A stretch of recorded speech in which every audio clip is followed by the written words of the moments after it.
The Code 3. A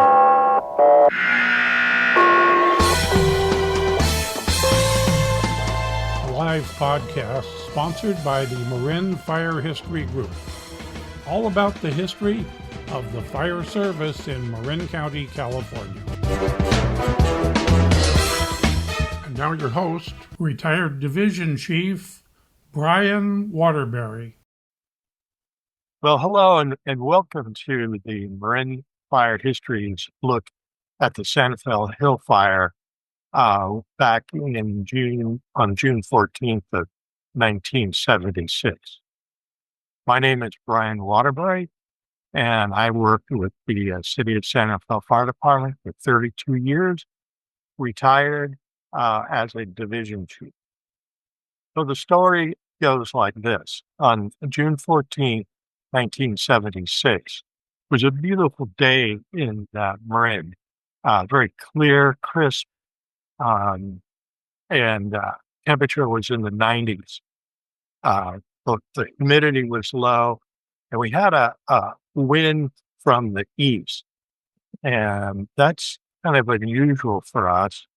And we usually have the wind coming from the west, the traditional wind come from the ocean towards the bay. But anyway, I was off duty. I didn't think anything about it. But let me just tell you a little bit about the main character here, which is Santa Fe Hill. Santa Fe Hill is an open space area in the center of the city of Santa Fe. It is owned by the city of Santa Fe. And subsequently, it's the city's responsibility to keep it available, mostly for people that want to hike. It's actually 660 feet high, and at the very top, it has a spectacular view of all of Santa Fe in Oakland and over into San Antonio.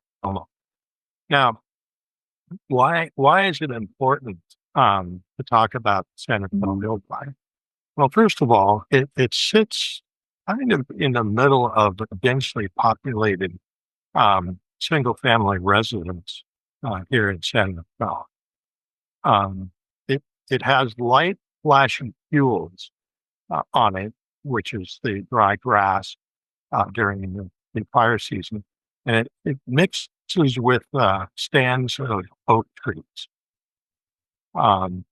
It's fairly steep, and on the south face, where it gets the sun all the time, the oak trees are fairly sparse, but there is definitely a lot of flat fields. And again, there are structures on the east side and the west side.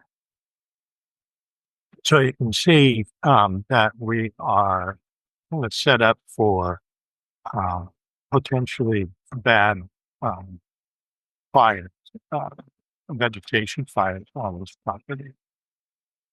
Let me tell you a little bit about what happened that day. I was still actually a firefighter and just passed the captain's test.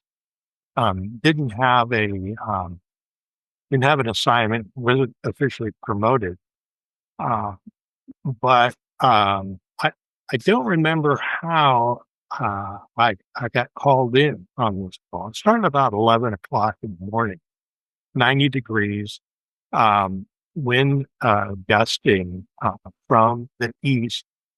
So the wind is coming from the San Joaquin Valley and heading out to the coast. And traditionally, like I said, the winds usually are just the opposite. They go from the coast blowing in through Santa Fe and out to San Pablo Bay. But this day was different. And again, we had the low humidity and the high temperatures. I wound up responding to off duty to Station 1 in San Rafael, but uh, on C Street, and I got immediately assigned. There was Chief Marcucci was the chief at the time, and he and another chief officer were standing in the apparatus bay. And there was an older reserve fire engine sitting in the back. But all the equipment in the main fire station was gone. It was up fighting this fire.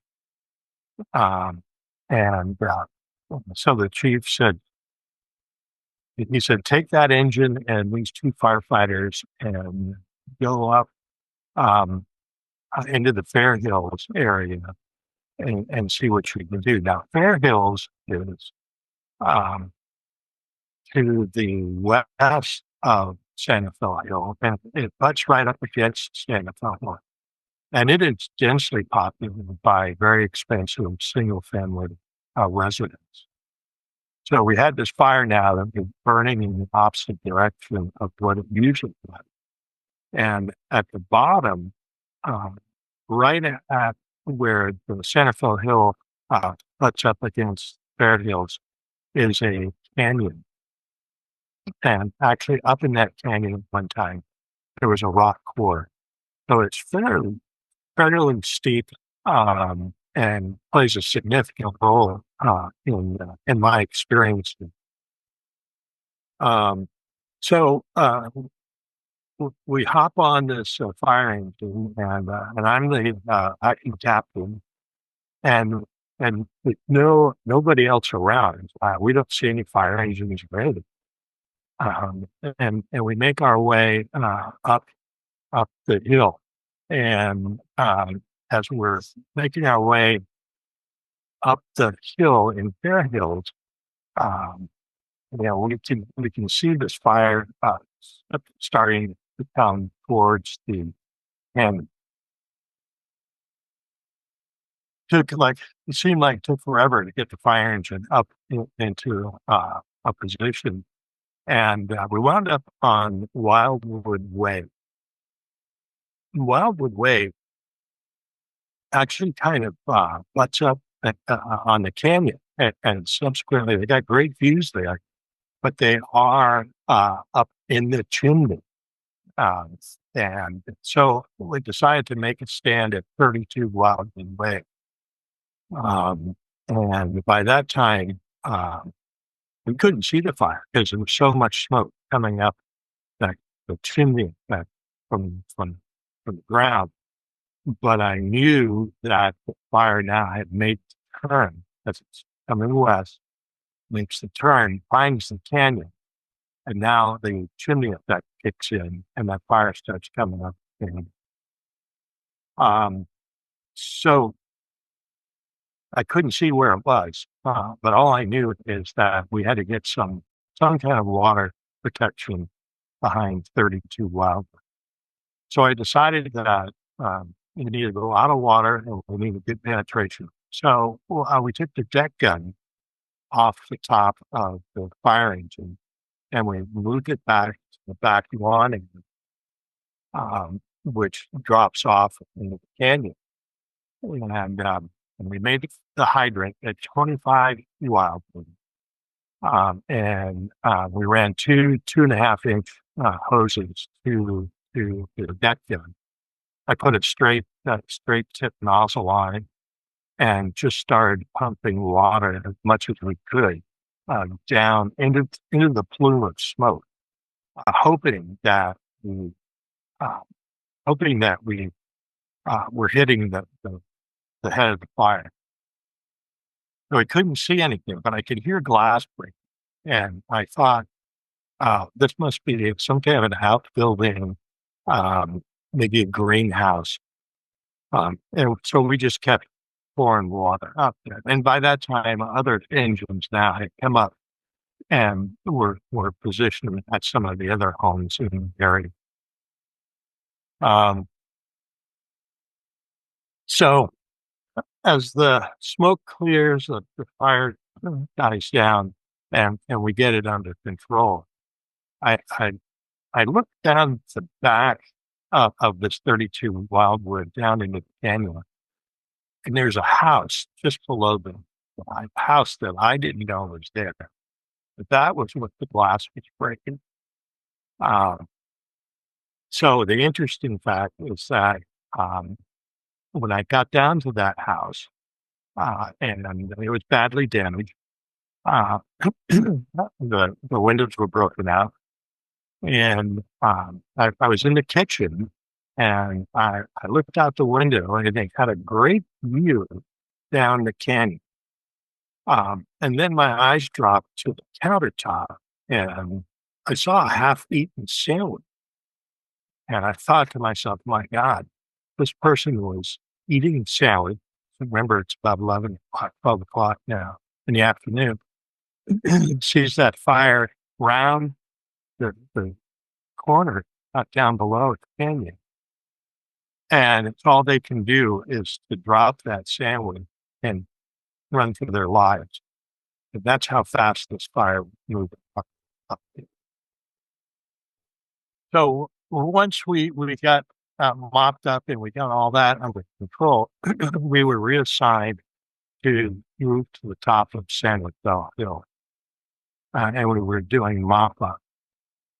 And it was at that time that I really noticed that there was another fire about a mile west of us. Turned out it was Storage Park over in San Anselmo, just up in and around Tamalpais Cemetery. And it was putting up a lot of smoke. So it was a good fire. So I knew that a lot of our resources had been diverted to that particular fire. And then I heard this rumbling noise, very deep rumbling noise coming from that area. The next thing I saw was this B-17 bomber. Now that's a World War II 4-engine, big, massive bomber that they were using on vegetation fires in those days.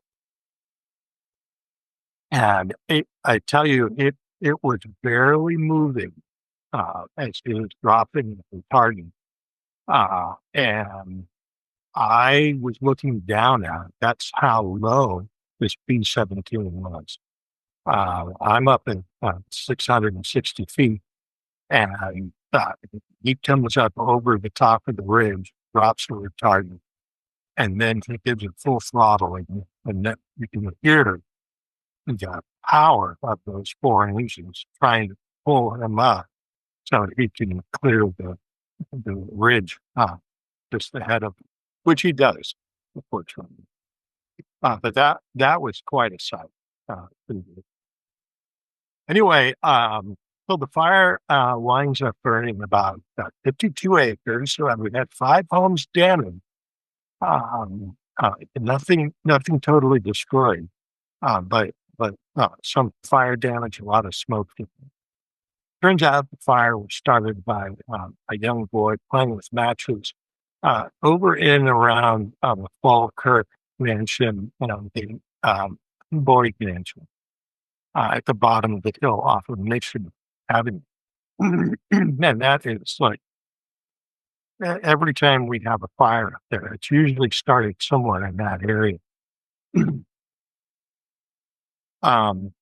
It was extinguished by our really effective mutual aid, Marin County mutual aid system, and a lot of heroic effort put out by all the firefighters that were fighting that fire. Now, the interesting fact is that if you recall the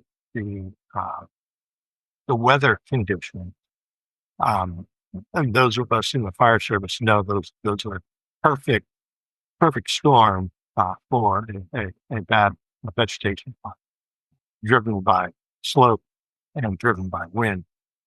And the interesting thing is that years later, on October 19th and 20th of 1991, I faced that same weather, but it was over in the Oakland Hills fire, where I wound up taking strike team 5 firing from Marin County over to that fire.